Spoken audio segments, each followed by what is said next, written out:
मंत्र का पालन करें मेरे साथ। यदि मंत्र के अर्थ को न समझ पाएं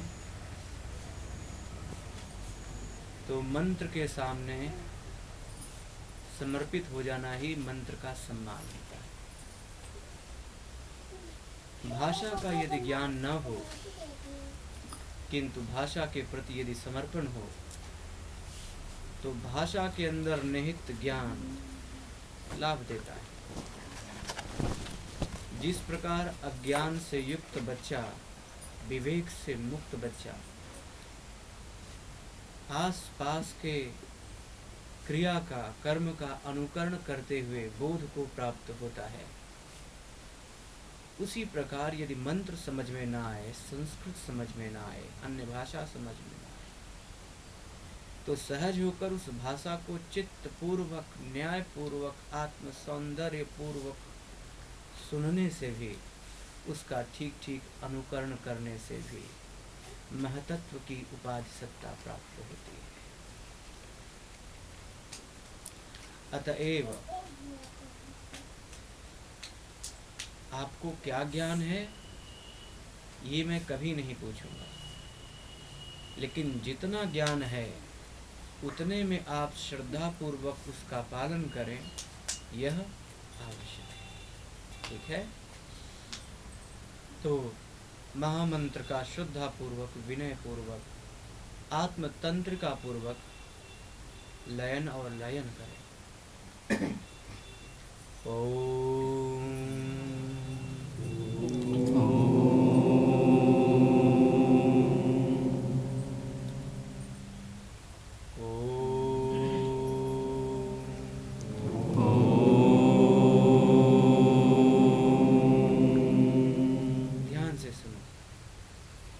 सृष्टि की सभी समृद्धियों ने ओमकार को श्रेष्ठ सूत्र माना है।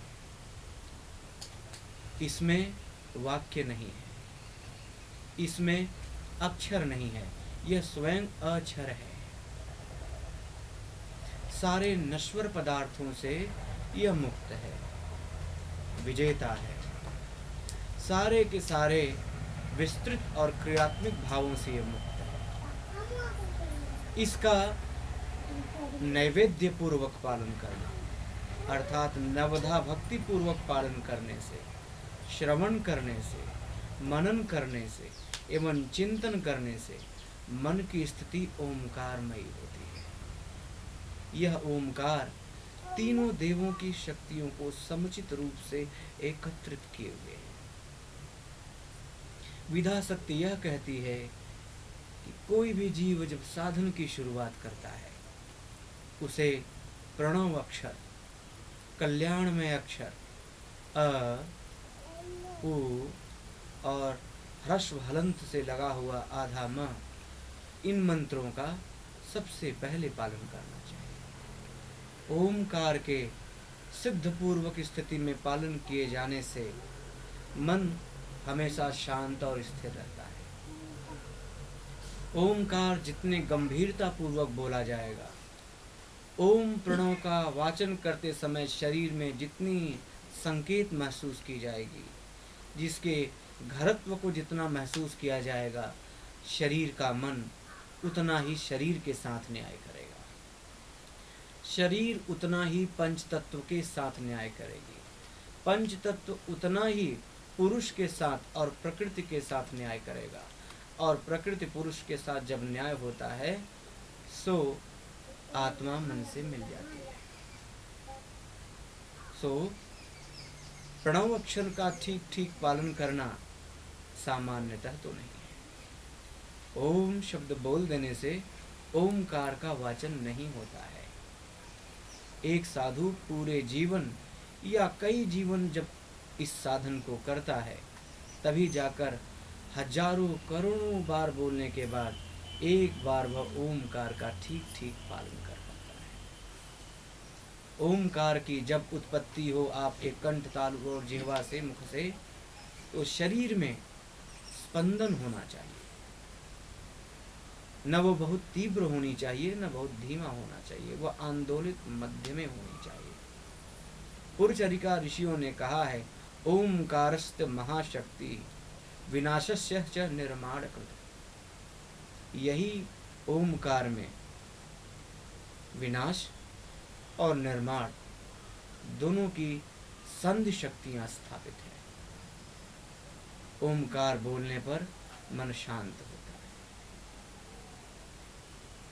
जिस प्रकार व्याघ्र को देखकर सभी चंचल पशु शांत हो जाते हैं, उसी प्रकार ओमकार का सही सही हृदय और ब्रह्मरंध्र के गतियों में पालन होने पर मन की इंद्रियां, मन की पुरियां, मन की लावण्यिकाएं सब शांत हो जाती हैं। तुम्हें विश्वास नहीं होता? ठीक इसी प्रकार बोलकर शरीर में स्पंदन महसूस करो ओमकार का। जिस प्रकार जल धारा जमीन पर पड़ते ही फैल जाती है, उसी प्रकार ओम जब कंठ से निकले तो बाह्य तुम ध्यान न दो, अंतर पर ध्यान दो। हृदय में स्पंदन महसूस करो, एक व्याकरण महसूस करो। सारी की सारी स्थितियां मन के अनुकूल होने पर होती है। मन अगर प्रतिकूल है तो स्थितियां कभी भी आपके अनुकूल नहीं हो सकती। आप सत्य को प्राप्त भी कर लेंगे, लेकिन यदि मन आपके अनुकूल नहीं है तो आप प्रसन्न नहीं रह सकते। आपके दुख का कारण आपकी अनुपलब्धि नहीं है, आपके मन का अनुकूल व्यवहार न करना ही आपके शोक का कारण है। भगवान जगत गुरु शंकर यह कहते हैं कि हर दशा जीवन के लिए पर्याप्त है, जीविका के लिए पर्याप्त है, साधन के लिए पर्याप्त है, उचित कर्म के लिए पर्याप्त है। केवल अपर्याप्त यदि कुछ बचता है तो मन का शुद्ध न होना। सो यह प्रणव का तुम चिंतन करो, ध्यान पूर्वक इसे बोलो। पहले ओम का स्मरण करो, शरीर को शिथिल छोड़ो, स्थिर छोड़ो, कोई बल का संचार न करो। बोलो ओम।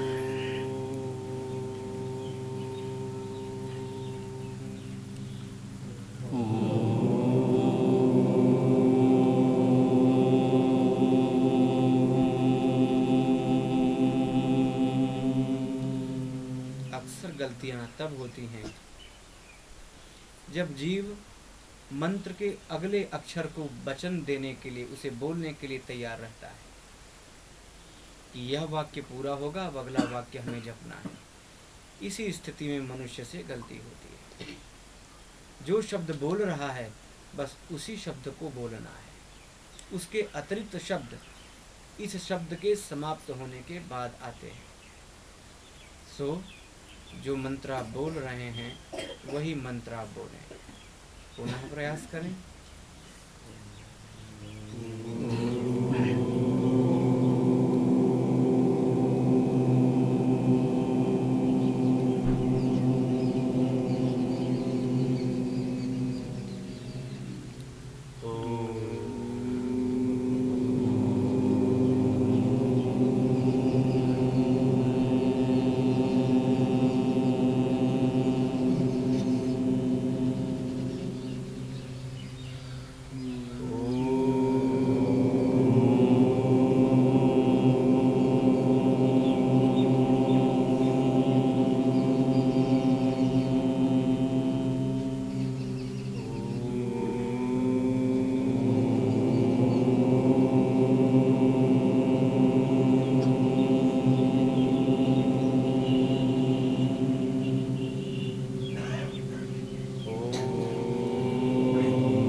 प्रतिज्ञातः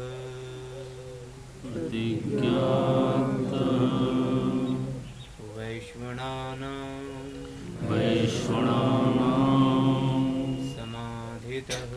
समाधितः मनः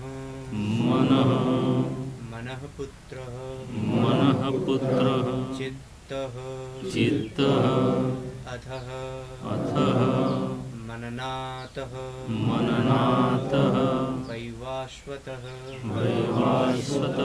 क्षम दम नम प्राप्यः तथान्तः नमः करोति नमः करोति नमः करोति नमः करोति नमः करोति नमः करोति नमः करोति।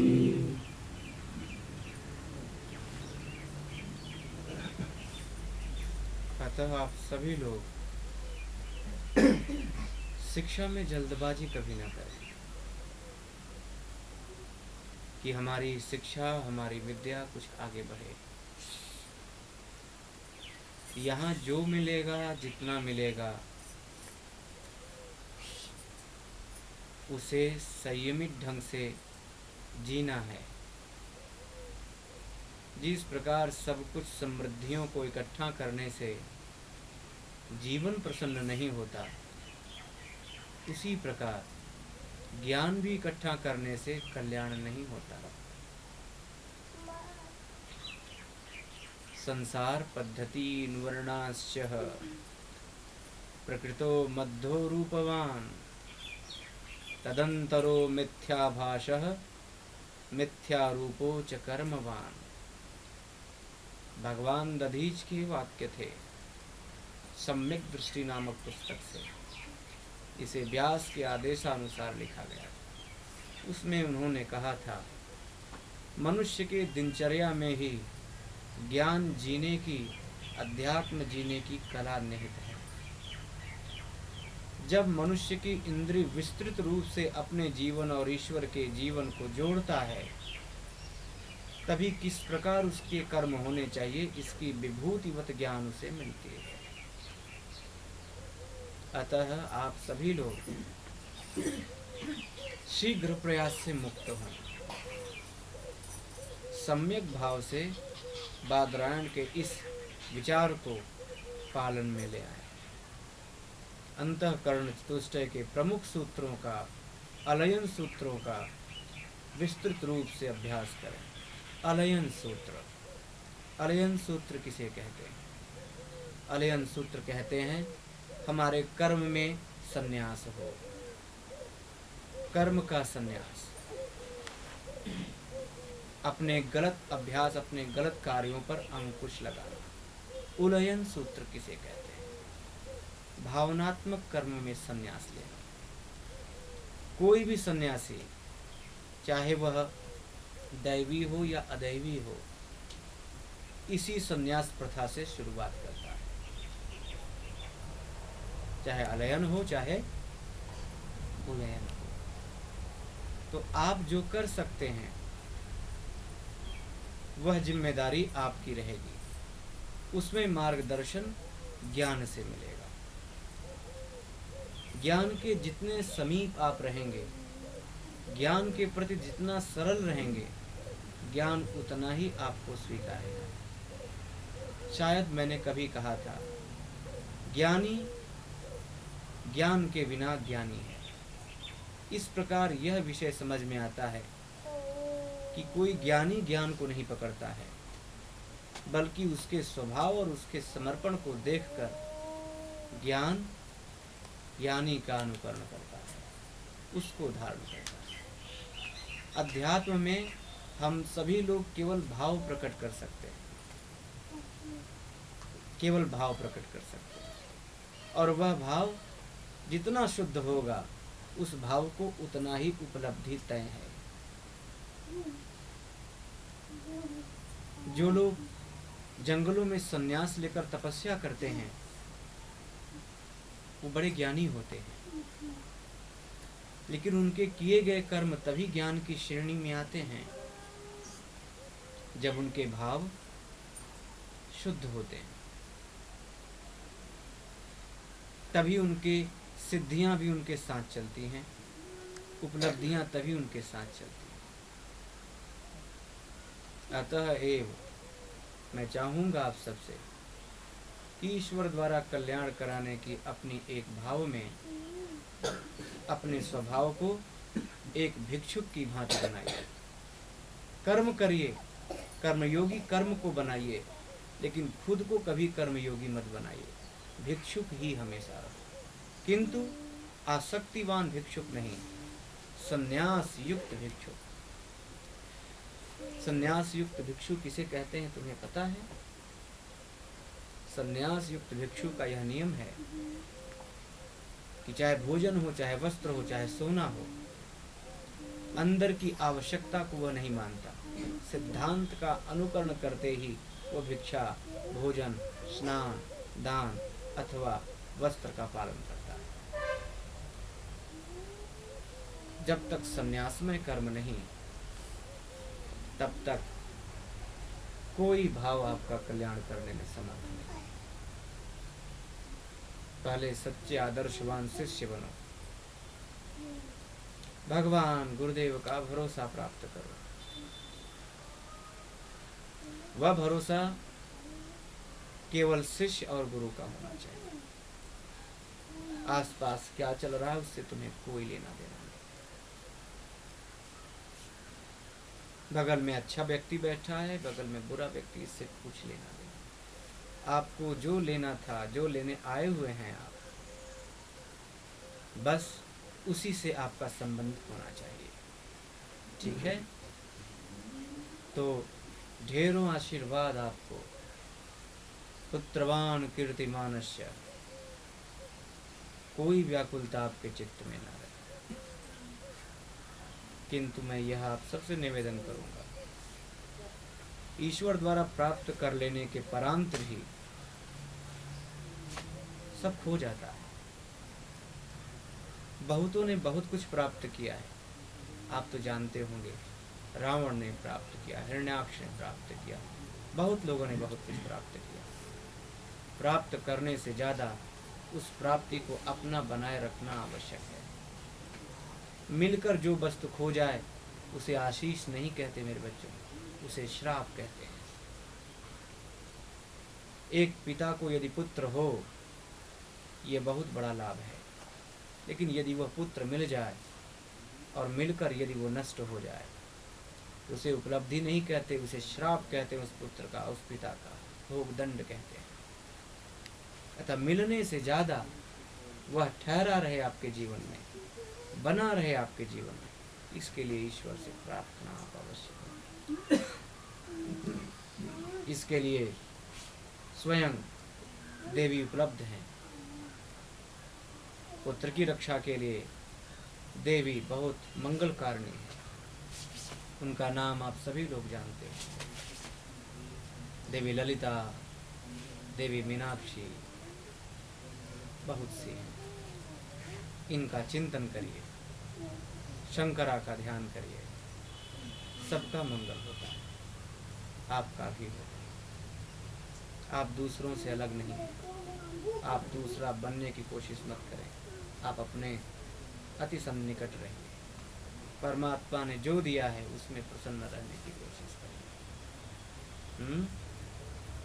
ओम ब्रह्मास्मि, ओम ब्रह्मास्मि, ओम ब्रह्मास्मि।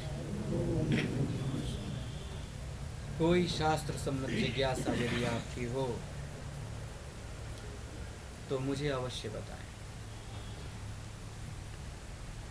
यदि कोई शास्त्र सम्मत जिज्ञासा हो तो मुझे निश्चित रूप से बताएं। यदि कोई शास्त्र सम्मत जिज्ञासा हो उसे मुझे निश्चित रूप से बताएं।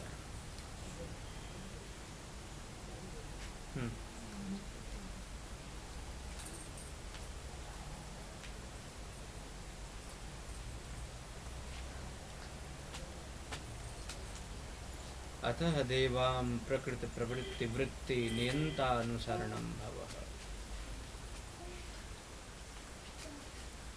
जिज्ञासाधिकरणः आत्मा स च द्विधं जीवात्मा परमात्मा चेति।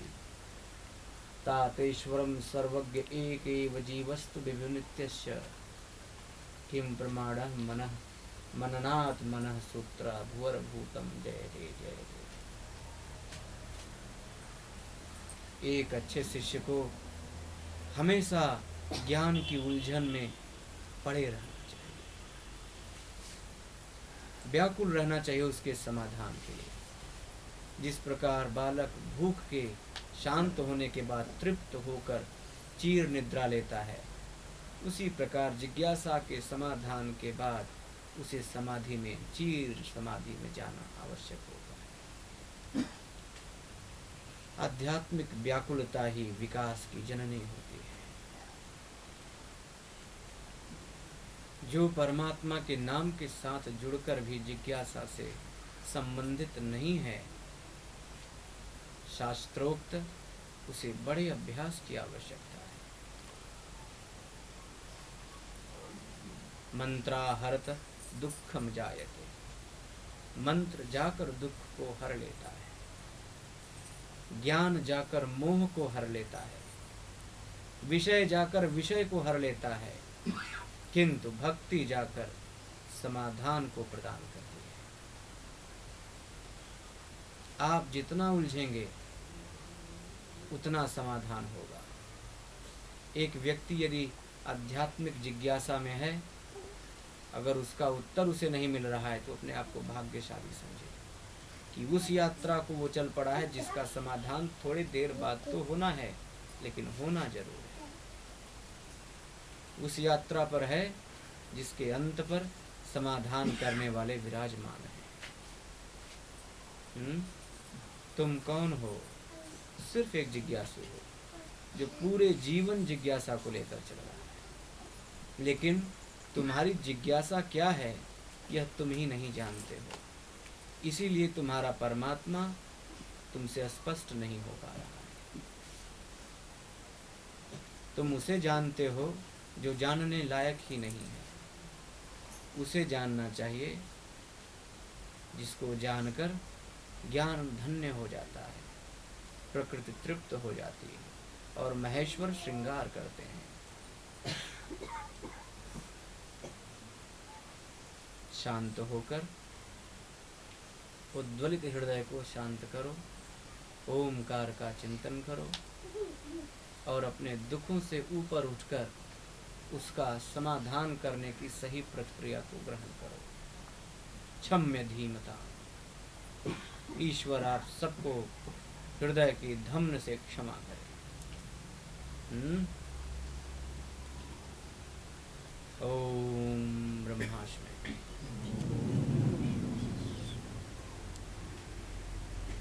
ओम नारायण हरे। ओम नारायण। ओम नारायण हरे। ओम नारायण।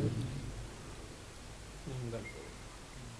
यदि किसी प्रकार का आदेश हो तो निश्चित रूप से हमको कहें।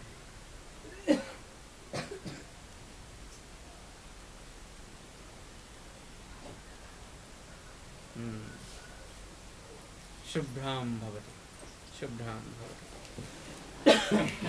मेरे जाने परांत तीव्र स्वरों में ओम का चिंतन आप सब करें